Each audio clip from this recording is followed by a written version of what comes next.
En el mundo cada vez más laico que nosotros vivimos, en el mundo cada vez más ateo que nosotros vivimos, cada vez es más frecuente que en las clases del colegio, en las clases de colegios infelizmente católicos, en las clases de historia de la universidad, en las clases de universidades infelizmente católicas, en las familias, desgraciadamente, en las familias católicas, cada vez es más frecuente que nosotros escuchemos que un montón de cosas que están en las Sagradas Escrituras, que están en la Biblia, que nos parecen un poco exageradas, que escuchamos que eran mito, que eran mentira, que era historia para niños.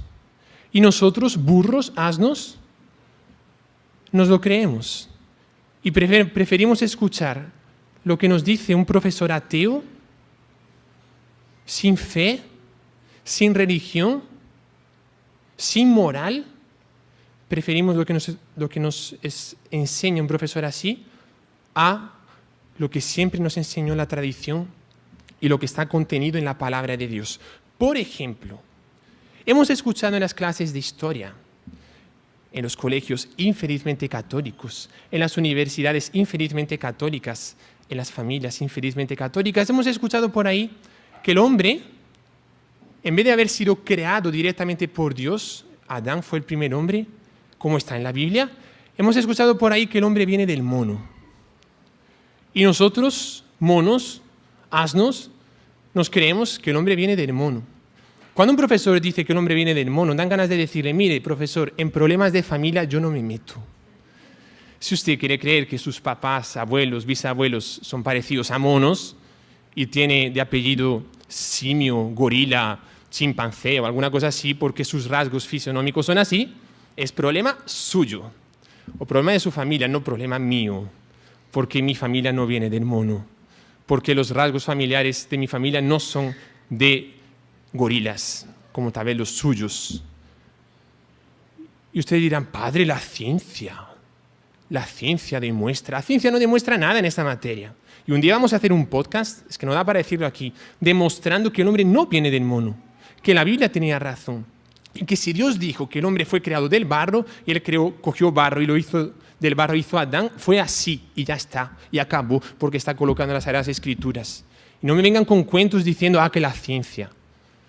¿Qué importa la ciencia cuando va contra la palabra de Dios? La ciencia verdadera es aquella que busca la verdad. Y si busca la verdad está buscando a Dios. Y no son enemigas. La ciencia es amiga de la fe. Porque la ciencia fue también creada por Dios. Y la ciencia lo demostrará y ya lo demostró. Que el hombre no viene del mono. Y nosotros, monos, nos creemos que el hombre viene del mono. Por ejemplo, otro. Sodoma y Gomorra. Dos ciudades más que pecadoras. Pecados horrorosos de impureza, pecados que si ustedes quieren leer las Sagradas Escrituras, lo leen porque yo no lo voy a mencionar aquí. Pecados además de impureza, vamos a decirlo así. Está escrito en la Biblia que solo se salvó Lot, el sobrino de Abraham, sus dos hijas y su esposa, que salieron de la ciudad, y después su esposa se murió también, porque Dios dijo que cuando mandase el castigo nadie mirase para atrás, porque si mirase para atrás se convertiría en una estatua de sal. Dios mandó un castigazo sobre Sodoma y Gomorra. Está escrito que mandó llover fuego y azufre. Y no vengan por ahí diciendo que fue una estrella fugaz que pasó por Sodoma y Gomorra. Fue fuego y azufre que cayó y consumió completamente todas esas ciudades, que no eran solo dos, eran 5, era llamada la Pentápolis, penta en griego es 5, polis es ciudad, eran 5 ciudades, de las cuales las principales eran Sodoma y Gomorra. Pecados horrorosos. Dios castigó. Y si está en la Biblia, amén. Y así fue. Otra historia que nos dicen por ahí, no, eso es mito, eso es historia para niños y tal, en la catequesis, es lo del diluvio, en la época de Noé. ¿Qué va a existir el diluvio? Pero ¿cómo va a existir el diluvio, hombre? Sí, jamás. Espere, el diluvio existió. Y usted que se dice católico, que dice que ama a Jesús, que no sé qué, ¿por qué no escucha lo que Jesús dice en el Evangelio de hoy? Escuche lo que Jesús dice en el Evangelio de hoy. Dice así, Jesús dijo a sus discípulos, cuando venga el Hijo del Hombre, pasará como en tiempo de Noé, en los días antes del diluvio. La gente comía y bebía, se casaban, tomaban esposo, hasta el día en que Noé entró en el arca. Y cuando menos lo esperaban, llegó el diluvio y se los llevó a todos. O sea, Dios mandó un castigazo para la humanidad. Que aquí nuestro Señor dice todos. San Pedro va a dejar claro que eran todos los que no estaban en el arca. Eran 8 personas.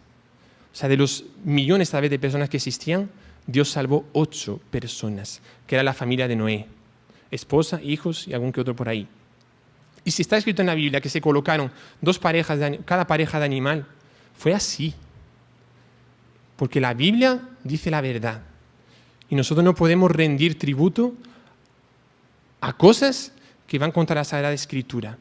Y nuestro Señor Jesucristo lo dijo aquí. Lo dijo aquí. Lo dijo aquí.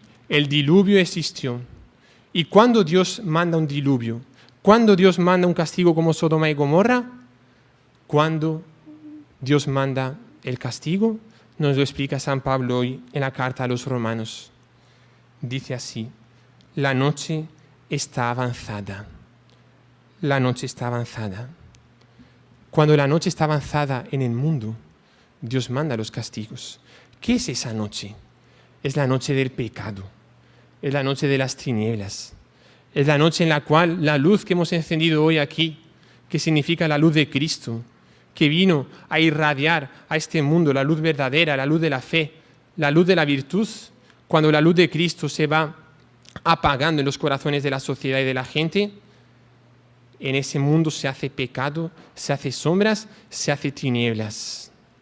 Y llega la noche. Y la noche va avanzada. Y la noche ya iba avanzada en los tiempos de San Pablo, cuando él escribía poco después de la época de nuestro Señor. Imagínense en los días de hoy cómo la noche va avanzada. Si un ángel hubiese aparecido a los habitantes de la época de Noé y les hubiese dicho: habitantes que vivís aquí en la época de Noé, yo os voy a revelar los pecados que se van a cometer en el siglo XX y siglo XXI. Esa gente que murió con el diluvio se hubiese escandalizado, se hubiese asustado, porque en esa época no existía Internet. En esa época no existía la cantidad de pecados que se cometen hoy en día, de todo tipo, de todas las maneras y permitido por todo tipo de leyes. No existía. Y Dios castigó a esos habitantes que pecaban menos que las personas que pecan hoy en día. Y nosotros nos preguntamos, ¿qué castigo Dios está reservando para los días de hoy? La noche está demasiado avanzada. Y ustedes dirán: Padre, es que todos los domingos usted habla sobre eso. Yo digo: espere, yo estoy siguiendo lo que está escrito en las Sagradas Escrituras. Cada evangelio, nuestro Señor Jesucristo nos está hablando claramente.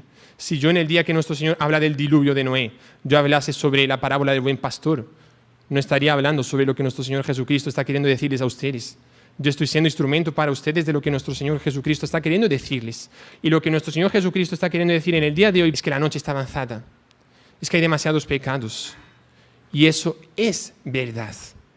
Eso es verdad. ¿Qué pasará en los días de hoy? Nosotros no sabemos. Vemos cuántas catástrofes que pasan por ahí. En el diluvio se salvaron 8 personas. ¿Cuántas personas se salvarán con el castigo de Fátima? No sabemos. Y cada vez que vamos entrando en estos días tenebrosos, de tinieblas, de sombras, nosotros nos preguntamos: ¿qué hacer? Guerras, revoluciones, pandemia que no pasa, COVID que vuelve. Parece que el demonio nos está colocando en un túnel del cual parece no haber salida. ¿Será que no hay salida? Claro que hay salida. Claro que hay salida. Y la salida nos la muestra hoy el profeta Isaías. Venid, subamos al monte del Señor, a la casa de Dios. ¿Cuál fue la casa de Dios? La verdadera casa de Dios fue la Virgen María. Fue su claustro virginal, fue en su seno. Él, Jesús, Dios, permaneció durante 9 meses en esa casa, en ese monte. Y a partir de esos 9 meses, Él hizo en ella su morada. Ella es el verdadero monte del cual nos habla aquí Isaías y nos habla también el Salmo. María es la verdadera arca en la cual si nosotros entramos, nos vamos a salvar de ese castigo,